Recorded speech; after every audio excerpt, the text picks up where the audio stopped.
কমলপুৰ সমষ্টিৰ পূৰ্বৰ সোণাপুৰ পঞ্চায়ত আৰু এতিয়াৰ ৰাইপাট গাঁও পঞ্চায়তৰ অন্তৰ্গত পেৰাধৰা চুবুৰীৰ মুখ্য পথ নহয় যেন খেতি কৰা ভূমি। দীৰ্ঘদিন ধৰি জীয়াতু ভুগিবলগীয়া হৈছে অঞ্চলবাসীয়ে। স্কুলীয়া ল'ৰা ছোৱালীক বুকুচাত লৈ পাৰ কৰিব লাগে এই পথটোৰে। বাৰে বাৰে আবেদন কৰাৰ পিছতো কোনো কাণসাৰ নাই পঞ্চায়ত প্ৰতিনিধি তথা স্থানীয় বিধায়কৰ। প্ৰায় ২০ বছৰে জমৰ যাতনা ভুগিবলগীয়া হৈছে এইসকল লোকে।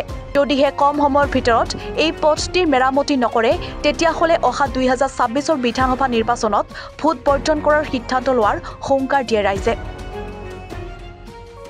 হয়, আচলতে বেয়া লগা কথা এইটো। যোৱা ৫ বছৰত মই এইটো ৱাৰ্ডৰ মেম্বাৰ আছিলোঁ। আমি এই বিষয়ে বিধায়ক মহোদয়ক বহুদিন জনাইছোঁ, তেখেতে আশ্বাস দিয়ে।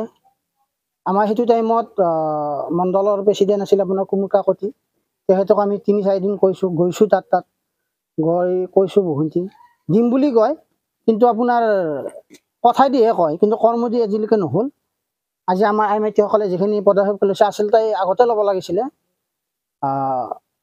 মই লাষ্ট শেষত বিধায়ক মহোদয়ক অনুৰোধ জনাম যে কমচে কম এই বাৰিষাটো চলিবৰ কাৰণে আমাৰ ৰাইজৰ চলিবৰ কাৰণে যেনো চেইন কেবল অকণমান দি ৰাস্তাটোত অকণমান হেৰি কৰে, তাৰ বাবে বিধায়ক মহোদয়ক অনুৰোধ জনাইছোঁ। আবেদন কৰাৰ পিছতো একো পদক্ষেপ লোৱা নাই এতিয়ালৈকে। আমি ওপৰত যেতিয়া কওঁ তেখেতসকলে কয় ৰাস্তাটো PWত সোমাইছে, PWত সোমোৱা বুলি কয়, কিন্তু PW আজিলৈকে হোৱা নাই বা তেখেতসকলৰ পৰা আমি একো হেৰি পোৱা নাই। বিধায়ক মহোদয়ক অনুৰোধ জনাইছোঁ যেনো কমচে কম চলিবৰ কাৰণে চেইন কেবল অকণমান দিয়ে আৰু। অসুবিধা মানে আমাৰ এই ৰাস্তাত মানে বোকা পানী ভৰি আছে, আমাৰ বহুতেই অসুবিধা হয়। ল'ৰা ছোৱালী স্কুলত নিয়াৰ অসুবিধা হয়। তাৰোপৰি আমাৰ এইবিলাকত মানে বহুতো গাড়ী এনেকুৱাকৈ ৰখি থাকিব লগা হয়। আৰু তাৰোপৰি আমাৰ এই ৰাস্তাটো মানে অতি সোনকালে বনাব লাগে আৰু বহুত আগৰ পৰাই কৈ আছোঁ, এতিয়ালৈকে মানে বনোৱাৰ কোনো যোজা কৰাই নাই। আৰু প্ৰতিনিধি সভাপতি মেম্বাৰ এইবিলাক জনোৱা নাছিল নেকি? জনাইছিলোঁ, সকলোকে জনাইছোঁ। সকলোৱে কয় আহিব, ৰাস্তাটো আহিব, আমাক ধৈৰ্য ধৰি থাকিব দিয়ে। আমি সেইমতেই যাই আছোঁ যে আহিব এদিন, কিন্তু এতিয়ালৈকে কোনো এটাই মানে দেখা দেখি নাই। কিমান বছৰ এনেকৈ আপোনালোকৰ আজি 15-20 বছৰ হ'ল আৰু এনেকৈয়ে থাকিব এইটো ৰাস্তা।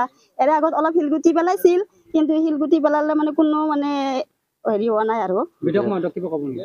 বিধায়ক মহোদয়ক ক'ম যে বিধায়ক মহোদয় মানে দিগন্ত কলিতা মহোদয়ক মানে মই অনুৰোধ কৰি কৈছোঁ যে আমাৰ ৰাস্তাটো অতি সোনকালে 26ৰ আগত যেন আমাক সহায় কৰি দিয়ে আৰু নহ'লে আমি মানে ভোট বৰ্জন কৰিম।